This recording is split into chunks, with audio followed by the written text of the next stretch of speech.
Halo semuanya, halo Sobat Pangan. Hai Tizen. Selamat datang di Water Action Camp Podcast Series. Oke, jadi di podcast kali ini kita akan ngebahas tentang isu seputar air dan kaitannya dengan makanan. Dan sebelumnya mungkin kenalin dulu ya, nama aku Jacqueline, aku dari Eating. Saya Riza dari FAO. Di episode podcast yang ketiga ini, kita akan menggali suara dan penggerak di balik kebijakan dan juga practitioner di bidang air dan juga pangan. Yang pertama narasumbernya yaitu adalah Bu Danar. Bu Danar ini dari Pusrikan ya? Dari KKP seperti itu. Bu Danar ini sebagai salah satu penggerak gitu ya, dan juga fokus di riset gitu, di balik kebijakan-kebijakan dan inisiatif di bidang perikanan khususnya. Lalu yang kedua ada Pak Pras. Pak Pras ini dari Setda Kabupaten Sukabumi, bagian sumber daya alam gitu ya. Jadi nggak cuma ngebahas perikanan, tapi dia juga penggiat gitu ya, dari sisi kebijakan dan juga implementasi melalui satgasnya untuk pelestarian lingkungan gitu. Khususnya juga salah satunya dalam perairan. Dan yang terakhir itu ada Kang Rio dari Pedesaan Farm gitu, yaitu pengelola ekowisata Pedesaan Farmnya sendiri yang juga merupakan practitioner permaculture gitu ya, sudah berpengalaman bertahun-tahun gitu ya membangun pertanian organik untuk menjaga lingkungan. Oke, jadi teman-teman selamat menikmati Water is Life, Water is Food. Oke, halo semuanya. Hari ini aku mau bahas nih barengan sama teman-teman yang keren nih ya, dari macam-macam nih. Ada yang dari KKP, dari Setda Kabupaten Sukabumi di bagian sumber daya alam, dan juga ada Kang Rio ini dari Pedesaan Farm gitu ya. Nah, hari ini kita mau ngebahas ya. Pertama itu di Water Action Camp ini kan kita ingin menegaskan gitu ya, bahwa saat ini terjadi mungkin dibilang krisis kali ya, krisis di pangan kita gitu, dimana ternyata semua itu berawal dari sebelum ada di meja kita gitu ya, ngebahas tentang air gitu. Nah, kalau ngebahas peran air ini kan sangat penting banget ya, terutama di pertanian. Bahkan nggak cuma pertanian, perikanan pun juga penting gitu ya, yang ujung-ujungnya itu akan berpengaruh juga ke suplai makanan kita. Nah, kali ini aku ingin nanya-nanya dulu aja ya, kita ngobrol aja santai sambil minum nih di depan gitu ya. Dan aku akan lebih ngebahas nih, karena kan nanti untuk yang nonton teman-temannya itu dari anak-anak muda nih ya, mungkin pengen tahu sih what's happening gitu ya, lagi ada apa sih di Indonesia gitu ya seputar isu air dan apa kaitannya sama makanan kita. Oke.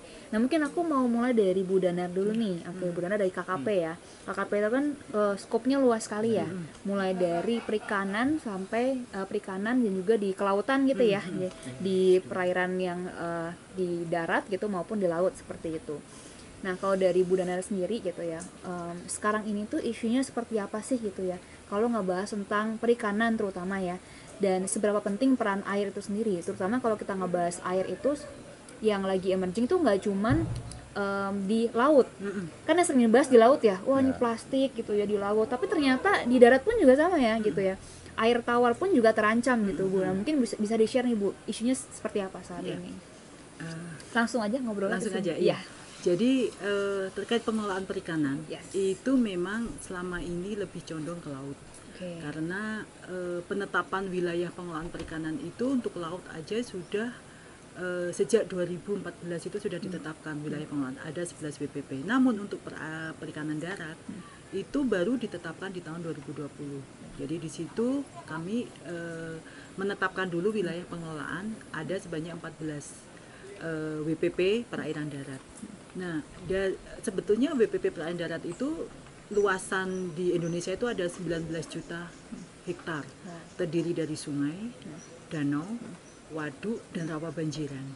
Nah, potensi perikanan di 14 WPP itu sekitar 3 juta ton per tahun. Namun yang saat ini produksi tangkapnya itu baru 25% atau sekitar 700.000 ton. Nah, beberapa penyebabnya adalah, salah satunya adalah degradasi lingkungannya, karena perairan darat itu multisektor. Jadi tidak hanya perikanan saja. Di situ ada banyak navigasi perairan, transportasi, kemudian ada juga pertanian, dari aktivitas pertanian, kehutanan, alih fungsi hutan, kemudian perkebunan, dan tidak kalah penting yang menyebabkan degradasi itu salah satunya adalah industri. Nah, di sini juga peran perairan darat itu juga penting karena sebagaimana kita ketahui perairan darat itu adalah sumber protein ikan yang paling gampang diakses oleh masyarakat. Jadi masyarakat di luar Jawa itu di daerah pedalaman, di belakangnya ada rawa banjiran, sungai, mereka ngambil langsung untuk kebutuhan sehari-hari. Nah, itulah mengapa kita sangat concern terhadap ekosistem perairan tersebut. Seperti itu. Jadi dengan ditetapkannya 14 wilayah pengelolaan perikanan di Indonesia itu nanti akan dilakukan pengelolaan secara berjenjang. Nanti di pusat kita akan menyusun rencana pengelolaan perikanan. Kemudian dari rencana pengelolaan perikanan itu nanti kita akan melihat dari sumber daya ikan di alamnya berapa, kemudian nanti kita atur alokasi tangkapnya, kemudian jumlah tangkapannya, dan model nanti di situ apakah perlu restocking kayak tadi ya, misalkan ada sumber daya ikan yang mulai menurun, kita harus mulai melakukan restocking, mengembalikan ikan-ikan lagi di alam. Kemudian kita akan melihat kondisi sosial ekonomi, kemudian kondisi lingkungan, sebelum nanti dari RPP di level pusat itu akan diturunkan menjadi kebijakan di daerah. Seperti itu gambarannya. Jadi upaya kita sekarang sejak tahun 2020 kita akan mulai menyusun regulasi-regulasi untuk menjaga keberlanjutan sumber daya ikan yang ada di perairan darat.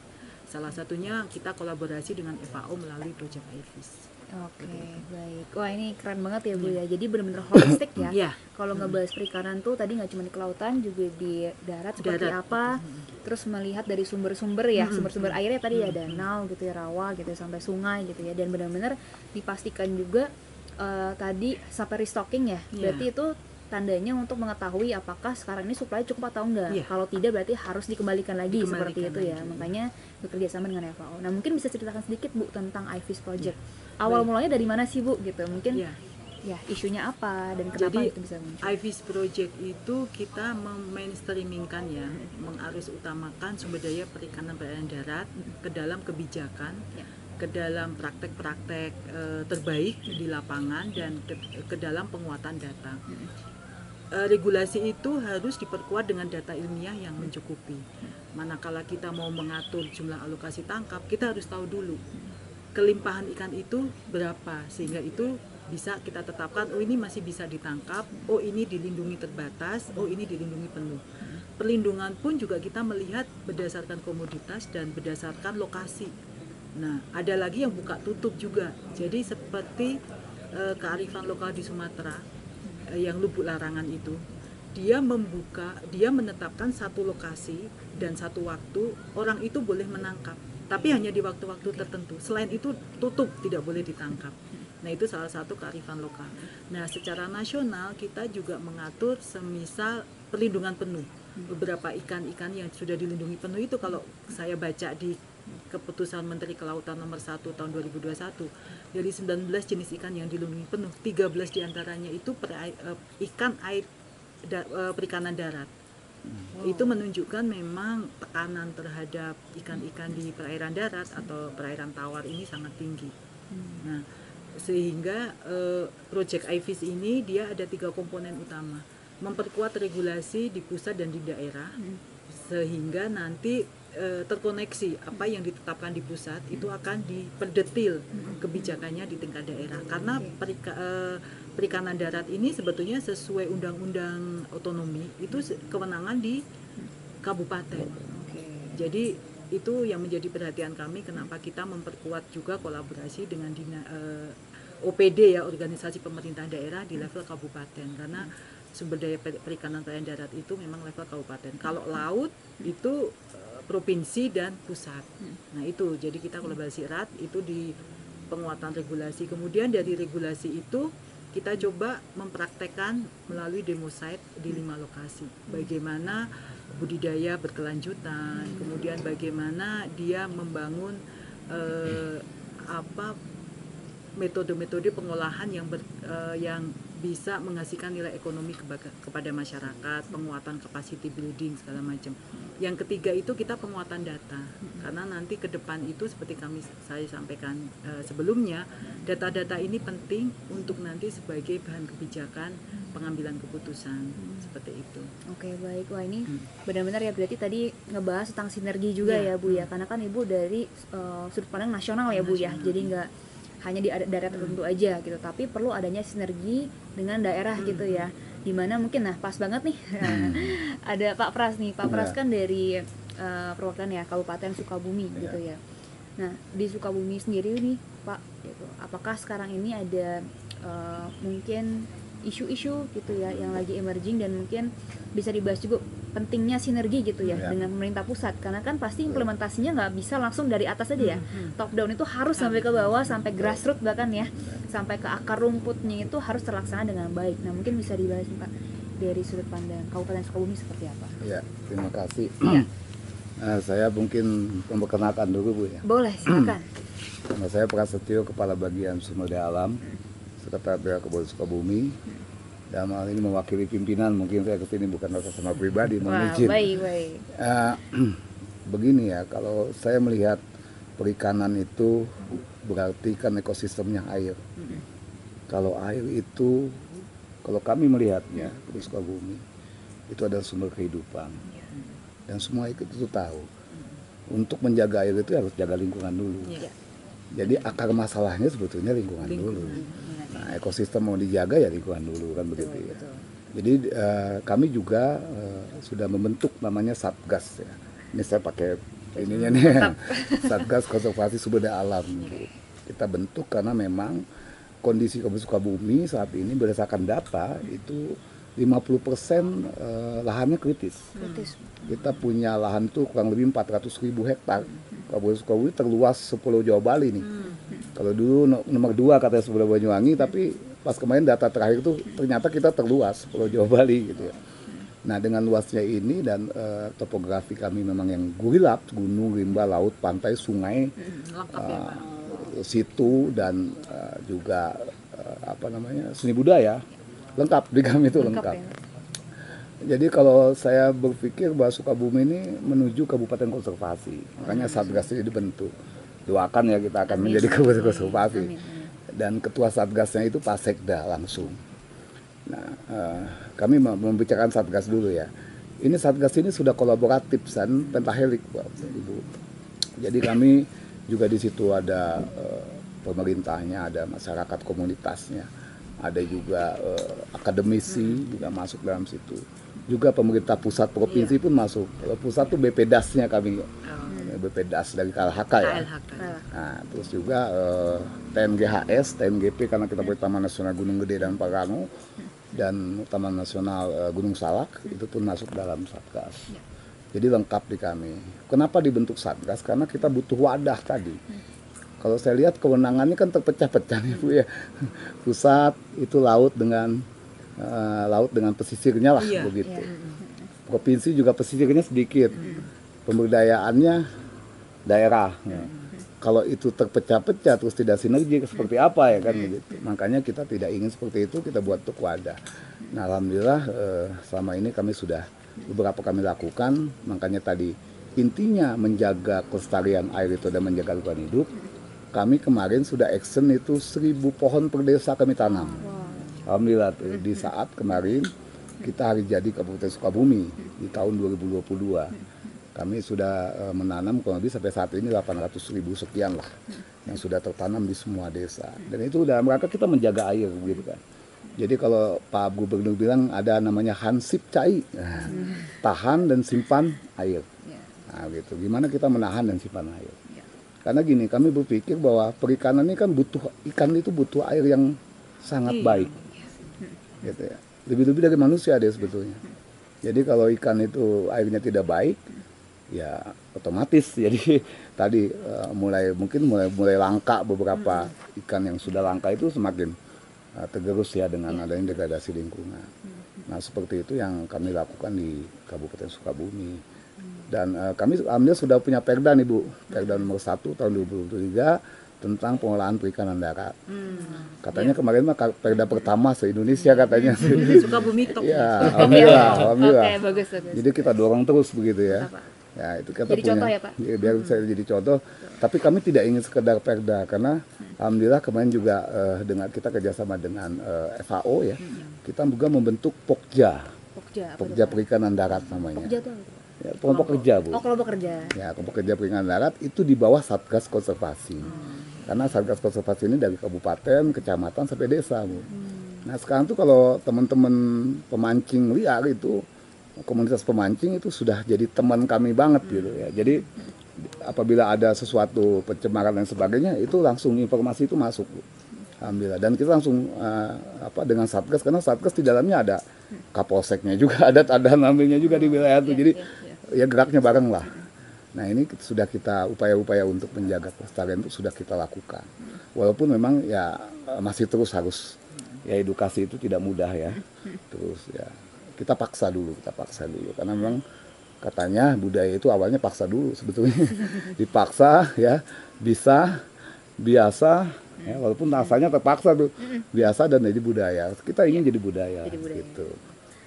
Tadi Pak Pras sudah menyampaikan ya gitu ya, effortnya apa saja nih gitu ya, upaya-upaya yang dilakukan oleh Kabupaten Sukabumi gitu ya, dan isu-isu apa aja yang sedang terjadi dari mulai pertanian ya, yang ternyata 50% gitu lahannya itu juga sedang krisis. Terus dari sisi penggunaan airnya juga gitu ya, seperti apa yang berdampak juga ke perikanan seperti itu. Nah, dari sini kan berarti perlu ada upaya bersama gitu ya, tapi kan dalam upaya-upaya ini implementasi juga tidak mudah ya, pastinya ya. Tadi ada banyak challenge gitu, bahkan perlu edukasi atau sedikit paksa lah gitu ya, dipaksa. Nah, sekarang kita masuk Kang Rio nih. Kang Rio kan sebagai gitu ya, yang terjun langsung nih ya ke sawah gitu ya, dan juga mengelola langsung nih. Pastinya kan sudah berpengalaman juga ya Kang Rio ya sebelumnya bertahun-tahun. Nanti mungkin bisa diceritakan ya Kang Rio pengalamannya yang merestorasi gitu ya tanah-tanah yang selama ini kan menggunakan bahan-bahan kimia ya, Kang Rio, dan bagaimana sih challenge-nya gitu ya dari Kang Rio sendiri gitu dalam restorasi dari persawahan ini, mungkin bisa diceritakan. Ya, terima kasih untuk kesempatannya. Ya, sebetulnya kan kalau di sini itu di pedesaan farm tadi nyambung dengan penjelasan dari Pak Pras, kita jadi bagian dari Taman Nasional Gunung Halimun Salak gitu ya, di mana memang banyak sumber air dari sini yang memang dipakai dan bahkan dipakainya sampai ke ekowisata juga gitu kan, kayak Sungai Citarik itu hulunya di sini gitu kan, mata airnya dari sini kayak gitu. Nah, kalau di sini sendiri memang kami tuh sebagai bagian dari warga masyarakat yang memang kebetulan ada lahan gitu kan, berinisiatif untuk mengembalikan lagi ekosistem tanah gitu ya dan air gitu kan. Karena memang awalnya ini dari pandemi gitu. Karena ketika pandemi banyak pekerjaan yang berhenti gitu kan, tidak ini berjalan, kemudian ada amanat dari orang tua bahwa itu ada lahan silahkan untuk dikelola, nah seperti itu. Jadi ada hal itulah yang akhirnya jadi bikin pedesaan farm dikembangkan gitu. Nah, itu tuh memang jadi kalau di sini awalnya kalau dari sejarah sendiri memang banyak warganya dari Kasepuhan, jadi dari balik Gunung Halimun ini ada kampung adat Kasepuhan dari situ. Jadi mereka awalnya terbiasa dengan kebun, dengan sawah. Nah, hanya itu saja. Tapi kemudian tahun 80-an, kalau saya dengar dari cerita warga sekitar itu, datanglah petani sayuran dari Ciwidey, dari Pangalengan gitu kan, di mana memang dari petani-petani tersebut yang datang itu membawa budayanya adalah pertanian dengan kimia sintetik. Nah, itulah mulai jadi ada dari sini di sekitar area sini ada permasalahan, terutama dengan permasalahan di tanah dan air gitu ya, karena memang ketika masuk unsur kimia sintetik maka mau tidak mau rantai makanan dan jejaring makanan di ekosistemnya jadi terganggu, karena ada banyak beberapa jenis. Kalau tadi kan bicara tentang ikan mungkin yang mati gitu karena tidak kuat dengan akumulasi dari racun yang mencemari ke sungai dengan ke tanah gitu, mikroba di tanah jadi berkurang kayak gitu. Nah, karena itu ketika ada masalah itu, kita pas datang di lahan ini kita mencari apa sih sebetulnya metode yang pas gitu ya untuk bisa merestorasi lahan yang sudah seperti itu gitu. Oh, ternyata kita ada satu metode yang akhirnya diterapkan namanya permaculture atau permanent agriculture gitu ya. Jadi metode ini sebetulnya landasan awalnya sih kalau dari sainsnya dari ekologi gitu. Ini dari Australia, jadi ada namanya Bill Mollison dan David Holmgren, mereka bikin metode pertanian ini. Dan beberapa orang bilang ini adalah ilmu gitu pertanian, tapi ada juga yang bilang ini seni mendesain kebun kayak gitu. Dan sebenarnya tadi nyambung kalau misalnya tadi dengan obrolan dari Bu Danar dan Pak Pas itu bahwa kelimpahan. Nah, jadi konsepnya memang kelimpahan itu nanti yang pada akhirnya didapatkan kalau kita mendesain kebun permaculture itu. Nah, kalau dengan Pak Pras tadi nyambungnya adalah tentang hansip, tahan dan simpan gitu. Jadi permaculture sendiri itu cerita tentang bagaimana kita bisa memaksimalkan sumber daya alam, termasuk air salah satunya. Jadi ya kalau misalnya memang di sini makanya kalau didesain permaculture dia akan menangkap dulu, simpan, lalu sebarkan. Jadi konsepnya seperti itu. Jadi akan selalu seperti itu, semua energinya kayak gitu. Kalau air contohnya memang biasanya kalau di pelajarannya di desain permaculture itu ada istilahnya keyhole. Jadi titik kunci air, di mana sebenarnya air akan selalu mulai titik keluar.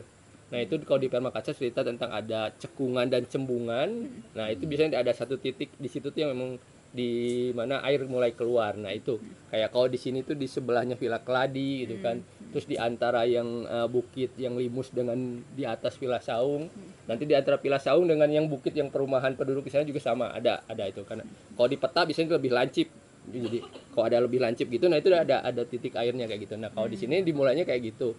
Nah jadi kita makanya kenapa di tiap titik air bikin kolam untuk ditampung dulu, nanti dari kolam itu nanti nyambungnya ke perikanan darat. Itu memang di desain permaculture biasanya tanaman dan hewan itu yang awal gitu yang bisa diternakan adalah ikan dan lebah madu kalau di hewannya. Oh, lebah madu. Lebah madu. Kenapa harus ikan dan lebah madu? Karena tadi ikan memang untuk di perairan sumber proteinnya, kalau lebah madu dia membantu nanti ke penyerbukan di tanaman kayak gitu. Nah, tapi memang pusat utamanya tetap tadi di air ya kayak gitu ya. Ketika di air, kalau kita punya sumber airnya lebih banyak, otomatis bisa nyambung terus ke nanti penanamannya. Tapi kalau tidak, maka mau tidak mau kita harus mencari dulu sumber airnya sehingga nanti tangkapan yang bisa kita tangkap bisa memenuhi kebutuhan air untuk nanti pas penanaman.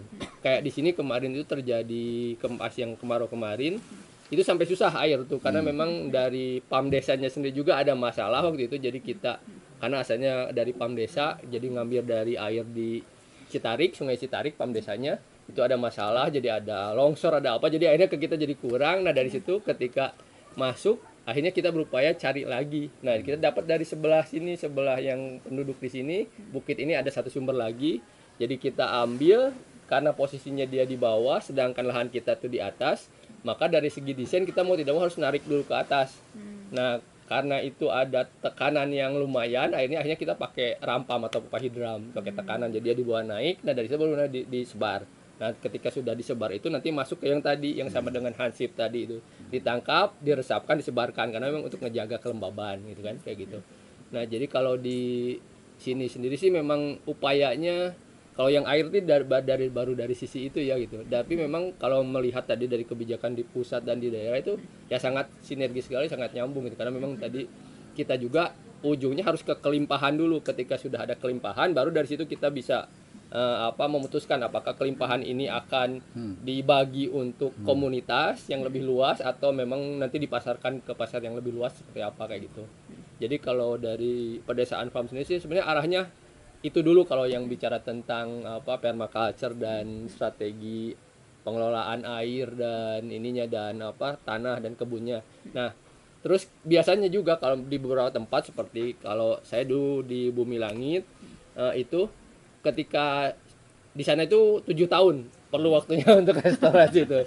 Jadi dari lahan yang di sana saya 1 tahun full, sisanya 3 tahun pergi pulang karena banyak mengembangkan kebun di luar. Jadi udah keluar bikin kebun nanti pulang lagi, nanti keluar lagi bikin kebun pulang lagi kayak gitu. Jadi kayak gitu keliling.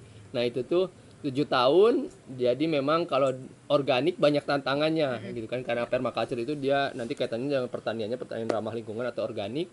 Karena memang tantangannya kita harus menumbuhkan lagi tanaman-tanaman yang sudah tidak ada di ekosistem, bahkan nanti hewan juga yang sudah tidak ada di ekosistem gitu. Karena kan tadi kaitannya dengan rantai makanan dan jejaring makanan itu kayak gitu. Nah, itu jadi bertahap, tapi memang tantangan lainnya juga adalah lingkungan di sekitar. Nah, ketika lingkungan sekitar masih tetap bertahan dengan pola yang sintetik, mau tidak mau kita juga harus bikin buffer zone atau apa kayak gitu kan. Dan nanti perkembangannya biasanya 1 sampai ke 3 tahun itu akan sangat lambat. Jadi kita banyak butuh input dari luar, termasuk juga masalah permodalan biasanya itu ya. Karena memang kalau pertanian yang tadinya dari sintetik mau ke organik itu butuh waktu dan biaya yang tidak sedikit kayak gitu. Nah, kalau mau bertahap bisa, tapi lebih lama kayak gitu. Nah, kalau mau cepat makin banyak input yang dimasukkan, jadi kayak gitu. Jadi kita akhirnya bertahap mulai masuk. Nah, kalau di strategi yang di sini itu ada sedikit berbeda dengan waktu di Bumi Langit. Kalau Bumi Langit itu kita dari pertaniannya dulu sehingga ada kelimpahan, baru dari kelimpahan kita ada warung, ada tempat makan, baru ada penginapan kayak gitu konsepnya, dan tempat pelatihan terakhirnya kayak gitu. Kalau di sini kita kejar-kejaran gitu. Jadi karena asalnya lahannya 1 hektar dari 2020 yang di sana di atas. Kemudian biasa kalau anak muda kan media sosial, upload foto, banyak yang pengen datang. Nah, jadi akhirnya orang pada datang kayak gitu. Orang pada datang. Nah, dulu ketika di sana kita sudah bisa memenuhi kebutuhan gitu. Karena memang tamunya masih sedikit waktu pas di sana. Tapi seiring waktu tambah luas karena memang ya kalau di daerah kan sebetulnya sama di permaculture juga cerita tentang itu, bahwa tabungan itu kan orang tua dulu itu di kita pakai di tanaman keras kan, atau kalau enggak di ternak atau di tanah. Nah itu tapi ketika ada kesini mereka ada perlu ngejual tanah, ya ditawarkan ke kita, akhirnya jadi tambah luas kayak gitu. Nah, hal itu tambah luas juga dengan akhirnya banyaknya kebutuhan orang yang datang, bikinlah beberapa tempat untuk menginap. Nah, dari situ ternyata yang datang lebih banyak, pengolahan lahannya terlambat, nggak kekejar. Nah, jadi ada hal itu juga gitu kan, satu sisi. Jadi selain dengan tetangga sebagian masih ada yang memang berbatasan langsung, juga dengan cepatnya tamu yang datang malah jadi kejar-kejaran. Tapi kalau misalnya memang nggak ada tamu yang datang juga, operasional sehari-hari mungkin kita agak keteteran juga gitu. Ya. Karena Butuh soalnya itu. Nah, jadi kayak gitulah, jadi banyak tantangannya. Banyak mungkin tantangan. masing-masing lokasi akan berbeda juga seperti itu mungkin sih kalau sementara. Tapi berarti kan sekarang masih tahap restorasi ya? Masih Belum sepenuhnya ini kan baru 2020 nih ya. kalau dihitung 2020 baru tahun ketiga. Tahun ketiga. 4 tahun lagi 4 tahun kalau lagi, kembali ya. ke pengalaman yang 7 tahun itu tuh. Iya. Jadi masih panjang benar, Masih karena panjang, memang ya. 1 2 3 masih belum ada hasil yang ini ya, yang bisa kita nikmati. Nanti udah tahun keempat, kelima baru mulai ada baru kayak kelihatan gitu ya. kelihatan ada hasilnya. Berarti butuh waktu selama itu ya? Butuh waktu selama itu, gitu. Tapi challenge-nya tadi dari Kang Rio tuh mention sekitarnya aja belum ya? Belum. Berarti masih belum semuanya ikutan gitu lah ya, Nah, sama pedesaan farm. Itu jadi juga challenge ya. memang kan kalau warga masyarakat itu kan harus lihat hasil dulu. Ya. Nah, ketika udah lihat oh iya berjalan ya, ada hasilnya, Ya. baru mereka mau ikut. Oke. Kalau Berarti pedesaan belum, farm jadi contoh ya itu yang lagi Contoh buat diupayakan. sekitarnya. Makanya berat sekali gitu Berat ya. pekerjaan rumahnya di sini Tantangannya. tuh. Nah, ini ngebahas tantangan. Nah, Pras gimana nih? Tolong nih, Pak. Saya Iya. ini kebetulan pas sekali, mungkin Iya. ya Allah memberikan jalan. Iya. Jadi kemarin tuh kami ada audiensi dari Profesor Deden Lesmana. Beliau dari Panaltex US ya.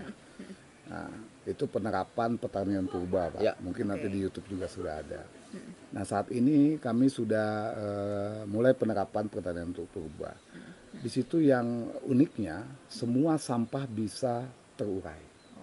Mungkin ini masih debatable ya. Kalau saya lihat memang si plastik itu bisa terurai ternyata. Plastik juga Plastik bisa. bisa terurai ternyata. Yang Cepat, 60 tahun. terurai cepat. Nah, karena profesor itu punya ininya lah.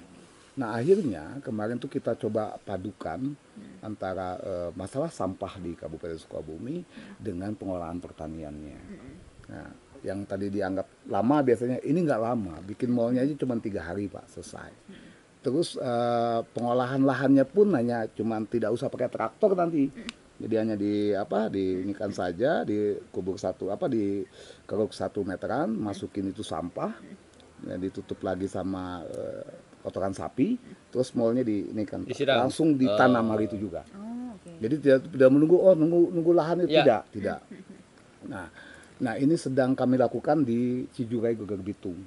Nah, kalau ini berhasil, kan kita lagi menunggu waktu nih. Dia bilang 3 bulan coba lihat Pak hasilnya. Dan itu tanaman itu kata dia tidak hanya, misalkan begini, kalau kol itu kan biasanya tumbuhnya di dataran tinggi ya. Dia sudah buktikan di Cirebon dia tumbuh di pantai. Bayangkan, jadi ternyata katanya, kalau dia kan tenaga ahli ya. Katanya kalau tanaman itu sebetulnya tidak perlu iklim seperti apa, tapi nutrisi di bawahnya yang paling utama. Soalnya di tanah ya? Di tanahnya. Jadi yang jadi masalah itu, kenapa banyak tikus misalkan hama dan sebagainya, karena makanan di bawahnya sudah habis. Jadi dia makan ke atas tuh ya. Jadi harusnya cukup ya? Ya harusnya cukup makanan di bawahnya. Jadi dia tidak akan naik ke atas. Itu salah satu yang disampaikan ke kami ya. Nah ini mungkin jadi, nanti kalau ini jadi pusat pelatihan mungkin kita akan tetapkan saja Pak Rio. Mantap nih, langsung nih kolaborasinya ya. Karena kemarin kita akan coba di 7 wilayah ya, di 7 wilayah. Jadi wilayah 1 di Geger Bitung, nanti wilayah 2 di Cibadak, wilayah 3 di sini. Kan gitu. Kita butuh tempat seperti ini gitu kan. Nanti kami juga ingin setiap desa menjadi desa organik seperti itu. Kita sedang berupaya. Ya, tolong dukungan dari pusat juga nih. Bukan dari pusat juga, kan daerah sedang berupaya untuk menjadi desa-desa organik. Karena kan kita sudah kabupaten konservasi, udah tidak bicara kimia sebetulnya kan begitu. Nah, itu kalau itu karena masif sekali kan pertanian kita kimia ya.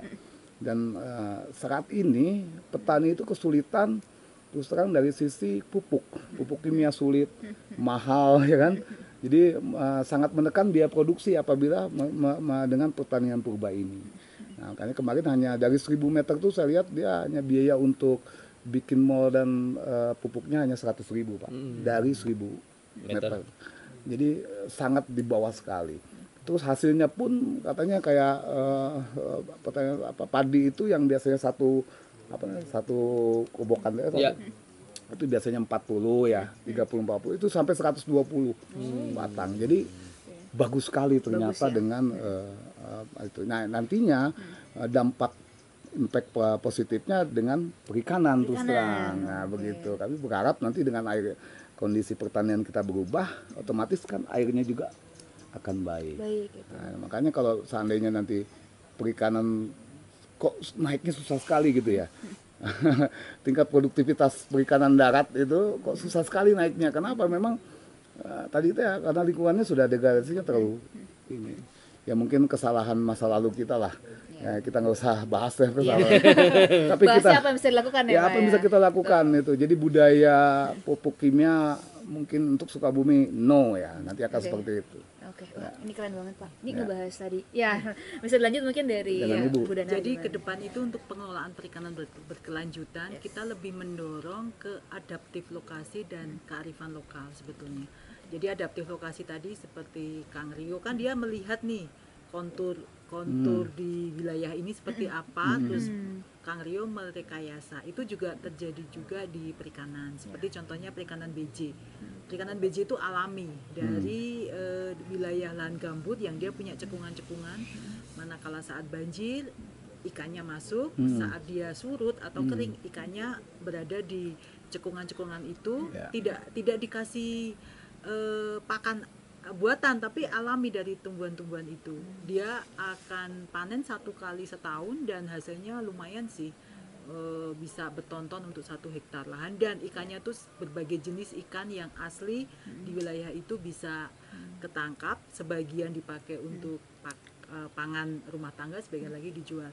Nah kedepannya kita memang mendorong untuk di daerah-daerah itu mengedepankan kearifan lokal seperti itu, seperti Lubuk Larangan. Terus tadi juga ada mana tadi Pak yang Kasepuhan. Karena memang yang paling mendapatkan dampak, misalkan dia ekonominya membaik ya masyarakat situ, tapi manakala ada degradasi, masyarakat sekitar itu yang akan mendapatkan dampak negatifnya. Jadi memang kita mendorong kearifan lokal ini masuk ke dalam regulasi pengelolaan ya Pak Pras. Jadi kedepannya. Dan yang kedua memang menjadi tantangan kami adalah kolaborasi sinergitas, karena memang perikanan perairan darat ini multisektor.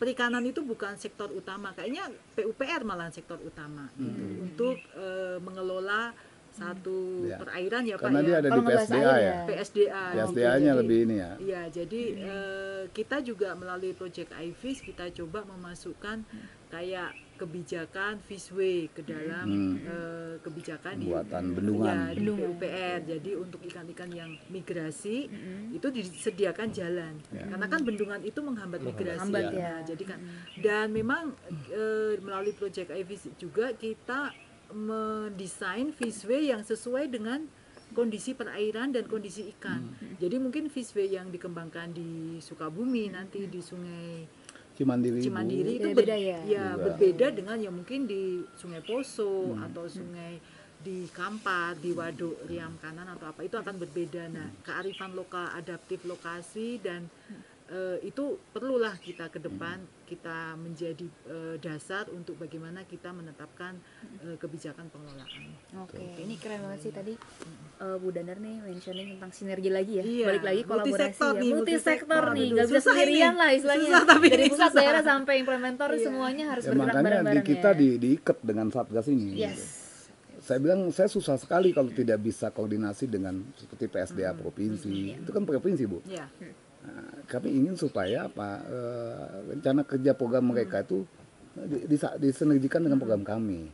Jangan itu ke sana ini ke sini, tidak. Kita ingin satu sinergi. Begitu juga Taman Nasional dan lain sebagainya. Jadi apa yang direncanakan Taman Nasional kami Pemda harus tahu. Kan begitu, Bu ya. Itulah yang sebutnya sinergi. Nah, itu kami berharap sekali sebetulnya kolaborasi dan sinergi ini tidak hanya di tingkatan kabupatennya, Bu, tapi sampai tingkat desa. Makanya di tingkat desa mah lebih pengawasan pengendaliannya saya gitu ya. Ada Pak Kapolsek, ada Pak Danram, itu kami libatkan Pengawasannya selalu. juga Iya. harus Jadi kalau ada ini di bawah sudah mulai sebelum itu jauh ya, misalkan ada pencemaran dan sebagainya, kami coba dengan di bawah dulu begitu. Oke. Gitu. Berarti ini benar-benar perlu ada multisektor ya. Kita kolaborasi multisektor di mana sebenarnya kalau kita ngebahas tentang air itu wah itu semuanya butuh air lah bisa dibilang ya. Dari pertanian kalau misalnya ada dari degradasi lingkungan, dampaknya juga ke pencemaran lagi ke airnya kemana-mana, ke perikanan juga terdampak, pertanian juga terdampak gitu ya. Ujung-ujungnya suplai makanan nih balik lagi makanannya juga yang kena. Nah mungkin last word nih ya kata-kata terakhir nih aku minta dari masing-masing gitu ya, mungkin dari Kang Rio dulu deh gitu. Bisa sampaikan nih kira-kira pesannya nih untuk kan kita mungkin yang nonton lebih banyak teman-teman yang mungkin langsung berhadapan dengan makanannya nih. Mungkin jauh banget nih kalau ngebahas wah kebijakan gitu ya, ngebahas tentang pertanian organik gitu. Tapi at least kan dapat gambaran ya dari percakapan tadi. Kira-kira pesannya apa sih untuk para teman-teman anak muda gitu? Dan mungkin bisa diajak juga nih buat ikut bertani kali ya. Ikut turun juga ke lapangan gitu bareng sama Kang Rio. Silakan. Ya memang yang paling utama tetap balik lagi ke makanan tadi, betul ya gitu. Kenapa juga sama kayak pedesaan farm bikin lokasi ini, mengelola lokasi ini karena memang masalah isu makanan. Dan memang tadi disampaikan juga kalau di sensus kependudukan itu generasi muda yang bercocok tanam itu udah sangat kurang gitu, udah tinggal yang tua-tua gitu. Nah kalau misalnya memang tidak ada yang meneruskan, itu akan nggak ada sumber lagi pangan dong, karena memang kan sebenarnya yang utamanya itu di pangan gitu ya, kita hidup kan. Karena makanya kenapa kalau yang ada petani itu penyangga tatanan negara kalau kata Soekarno kan, itu memang ya utama, karena kalau nggak ada lagi sumber pangan, apalagi sumber pangan yang ramah lingkungan, yang sehat gitu ya, itu kita sendiri juga yang akan kena dampaknya gitu. Walaupun tadi diceritakan kita ini sekarang zaman yang ini tuh karena kebagian akumulasi dari masa lalu gitu ya. Tapi ya udah gitu, itu udah masa lalu, kita mau nggak mau kita harus berpikirnya sekarang dan ke depan apa yang kita bisa lakukan untuk memperbaiki dan membuat lebih baik lagi. Mungkin itu sih. Oke, wah keren banget nih. Mantap banget Kang Rio. Kalau dari Pak Pras. Ya, kami dari Pemda ingin sekali bahwa penguatan kelembagaan kami Satgas ya. Kami coba sampai dengan tingkat bawah itu lebih efektif dan efisien.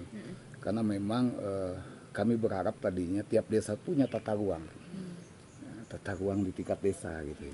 Mana daerah konservasi, mana daerah pemukiman, mana daerah untuk pesawahan dan sebagainya. Ada zonasi dan bioregion ya. Jadi mereka akan tahu mana daerah konservasi, jadi jangan diganggu kan begitu.